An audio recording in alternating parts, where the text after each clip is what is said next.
Patricia tossed and turned. The guest bed was soft enough.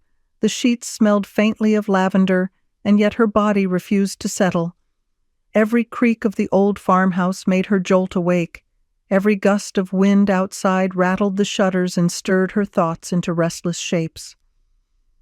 By the time the clock crept past 3, she sat up with a sigh, her throat dry and her mind refusing to quiet.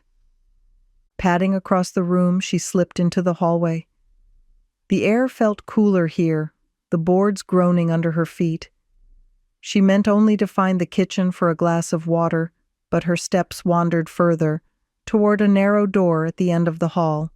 It was half open, the kind of door people forget to close, and from it came a faint draft of air. Curious in spite of herself, Patricia tugged it open the rest of the way. A staircase descended into darkness. The farmhouse basement. Something in her told her not to go down, but her body moved anyway.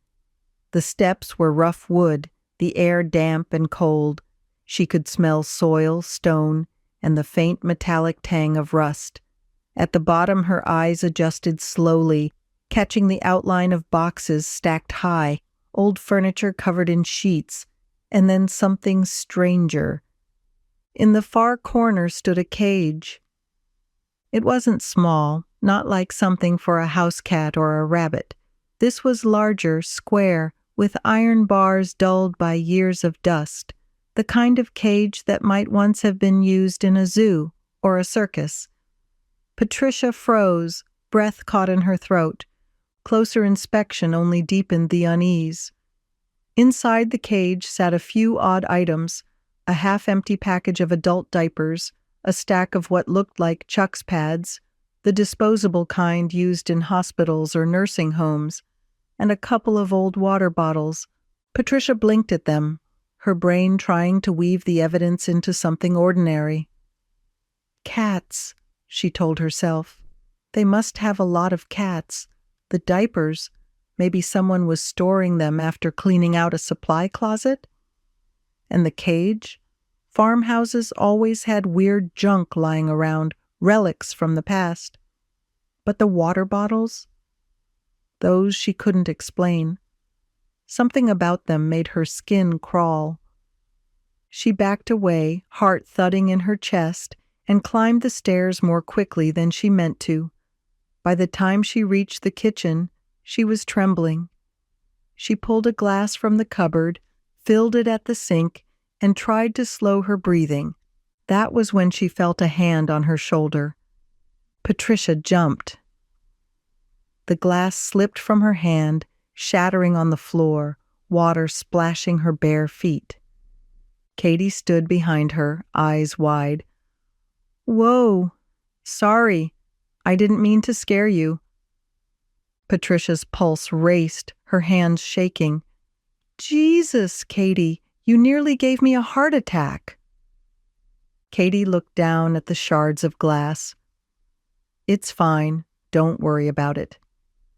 She bent to gather a few larger pieces, but Patricia caught her wrist. "What's the deal with the diapers?" she asked, the words spilling out before she could stop them. Katie froze. For a second, her face tightened. Then she gave a little laugh. "Oh, that. We used to have my grandmother living down there. She was sick. We stored a lot of her supplies in the basement. Diapers, pads, whatever the home nurse brought. Guess nobody ever threw them out." The answer was simple, plausible. And yet it didn't quite settle the knot in Patricia's stomach. She nodded anyway. "Right. Makes sense."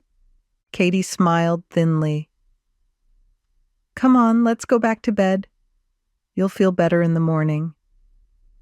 Patricia followed her back up the hall, uneasy but too tired to argue. The next time she woke, sunlight poured through the curtains.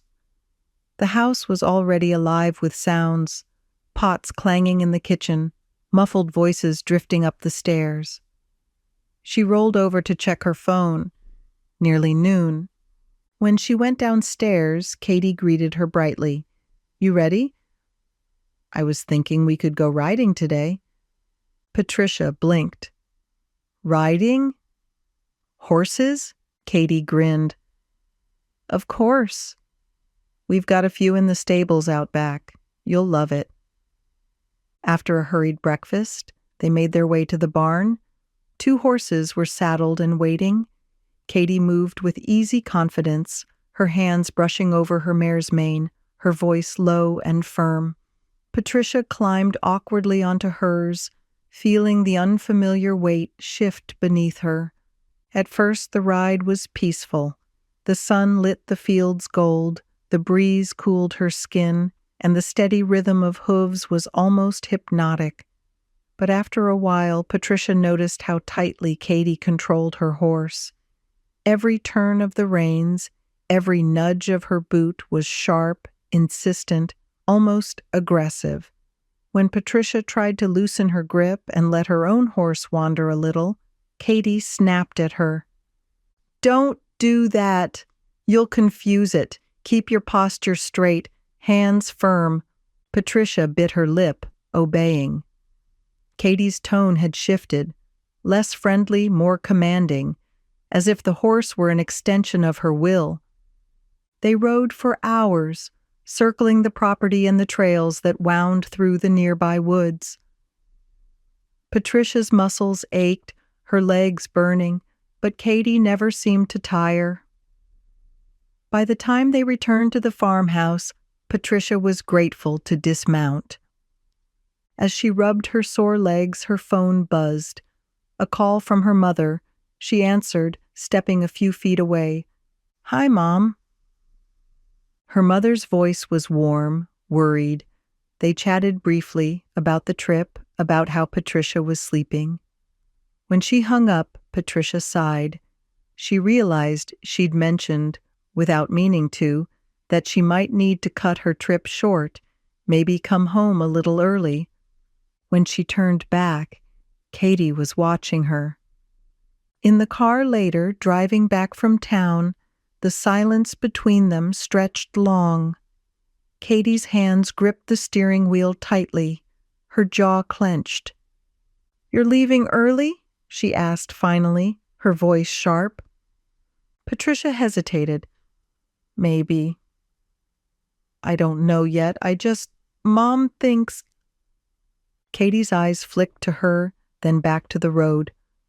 "I thought you were staying the week." "I am? Probably. I just said I might—" Katie's lips pressed into a thin line. She didn't answer. The air in the car felt heavy, charged, as if something had shifted. Patricia stared out the window, the countryside blurring past, wishing she hadn't answered the call at all.